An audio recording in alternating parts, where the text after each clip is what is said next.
Alors, pour la formule de l'aire du trapèze, tu dois être familier, là encore, avec le vocabulaire. Pour les côtés qui vont être parallèles, on a une petite base et une grande base. La petite base, c'est donc le côté parallèle le plus petit et la grande base, le côté parallèle le plus grand. L'écart qui est entre les deux, c'est ce qu'on va appeler la hauteur. À ne pas confondre avec les autres côtés du trapèze, mais vraiment la distance la plus petite qui est entre ces deux bases, c'est-à-dire selon tout simplement une perpendiculaire. Donc, la formule pour retenir l'aire du trapèze consiste à faire le produit entre deux longueurs qui vont être donc perpendiculaires, donc qui est la hauteur, fois, et là c'est intéressant, je vais vous l'expliquer ensuite pourquoi, la petite base plus la grande base, donc bien entre parenthèses, il faut d'abord faire la somme de ces deux longueurs, la multiplier par la hauteur et la diviser par 2. Donc, à retenir, l'aire du trapèze, hauteur fois petite base plus grande base, le tout divisé par 2. Alors, l'explication de la formule, la voici. Tu n'es pas obligé de l'apprendre par cœur, mais ça peut vraiment aider à mémoriser la formule. Donc, si je rajoute finalement un deuxième trapèze à l'envers, c'est-à-dire ici, je vais rajouter en longueur, dans le prolongement de la petite base, la grande base B. Et en dessous, je vais me rajouter la longueur de la petite base, petit b. Eh bien, je vais obtenir en faisant ça de nouveau mon trapèze. Bon, pas super bien fait là comme dessin, mais l'idée, elle est là. C'est je vais me retrouver avec ce nouveau trapèze à l'envers. Donc, j'ai une deuxième fois le trapèze et je retrouve ici de nouveau la hauteur. OK?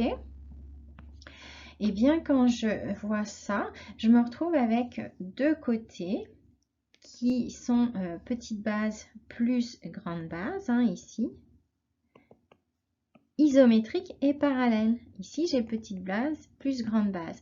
Ce qui fait de toute ma figure en entier, composée de mes deux trapèzes, eh bien, ça fait de cette figure-là un parallélogramme. Or, quelle est la formule de l'aire d'un parallélogramme?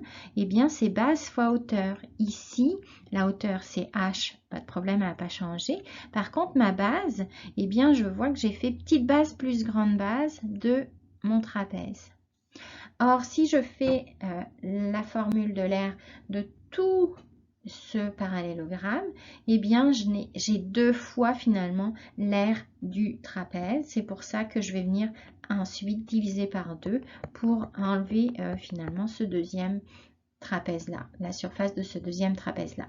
Donc voilà pourquoi l'aire du trapèze, c'est hauteur fois petite base plus grande base divisé par 2. Donc ça ne s'invente pas, je ne te demande pas de le retenir par cœur, mais de bien mémoriser cette formule par contre. Cette explication te sert juste à comprendre le pourquoi on a ça. Alors ici, le codage nous indique qu'on a un trapèze. Donc là, il faut identifier nos valeurs. Ici, j'ai ma grande base. Ici, j'ai ma petite base. Ceci est ma hauteur. Et puis là, j'ai finalement les deux côtés du trapèze qui ne vont me servir finalement à rien du tout. Donc, première étape, j'écris la formule. Hauteur fois petite base plus grande base, le tout divisé par 2. Je remplace les lettres par leurs valeurs qui me sont données. Donc, j'ai 10,2 pour la hauteur, fois petite base plus grande base, 5,1 plus 13,1. Et le tout, il va falloir que je le divise par 2. Donc, je calcule en respectant les priorités d'opération. Ici, ce sont donc les calculs entre parenthèses. Je dois donc faire 10,2 fois 18,2, le tout divisé par 2. Donc, je pourrais déjà diviser ici en haut et en bas par 2. Donc, ici, il me resterait 1. Ici, j'obtiendrai 5,1. Donc, il me reste à faire 5,1 fois 18,2. Et ça, eh bien, ça me donne 92,82 mètres carré, hein. L'unité de longueur ici, c'est le mètre, donc au carré, ça me donne des mètres carrés. Alors, la formule de l'aire du triangle maintenant, je te dirais c'est pas mal celle qui sera le plus utile par la suite, donc bien retenir. On fait tout simplement base, donc l'un des côtés du triangle, fois sa hauteur. Bien sûr, ce triangle a 3 bases et donc 3 hauteurs, donc 3 façons différentes de calculer son aire. On fera vraiment avec les données qui nous seront données tout simplement. Donc, base fois hauteur divisé par 2, on retient par cœur. Alors pourquoi le diviser par 2? Eh bien tout simplement parce que quand on fait base fois hauteur, c'est comme si on faisait l'aire d'un rectangle dont la base ici est en rouge et la hauteur ici que je peux reproduire là. Donc si je fais base fois hauteur, eh bien ça va me donner l'aire de ce rectangle. Alors pourquoi je sais que je peux diviser par 2? Parce que cette aire là, hachurée, va être la même que l'aire de ce triangle rectangle ici.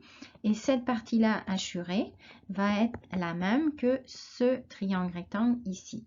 D'où le base fois hauteur, ça va nous donner un rectangle. Et je divise par 2 pour avoir juste l'aire du triangle, tout simplement. Alors, lorsqu'on veut déterminer l'aire d'un triangle, eh bien, il faut bien identifier toujours les longueurs qui vont être perpendiculaires. Donc ici, j'ai mon 2,7 pour la hauteur qui va être perpendiculaire à la longueur de ce côté-là qui est de 6. Donc, je viens écrire ma formule. La formule de l'aire du triangle, je rappelle, c'est base fois hauteur divisé par 2. La base étant toujours la longueur d'un des côtés. Donc ici, 6 fois 2,7 à diviser par 2. Je peux simplifier mon calcul en divisant en haut et en bas par 2. Donc ici, il me reste 3, en bas, ici, en bas, il reste 1. J'obtiens donc 3 fois 2,7. Et ça va me donner eh bien 8,1 cm² pour l'unité qu'on n'oublie pas, s'il vous plaît. Alors un cas particulier que vous allez bien aimer, c'est le cas du triangle rectangle, comme son nom l'indique. Il ressemble à un rectangle tout simplement parce que c'est la moitié d'un rectangle. Donc on pourra retenir la formule suivante au lieu de faire base fois hauteur en se disant ah ben là la hauteur c'est un de mes côtés. On retiendra finalement la formule du rectangle divisé par 2, donc le A fois B divisé par 2.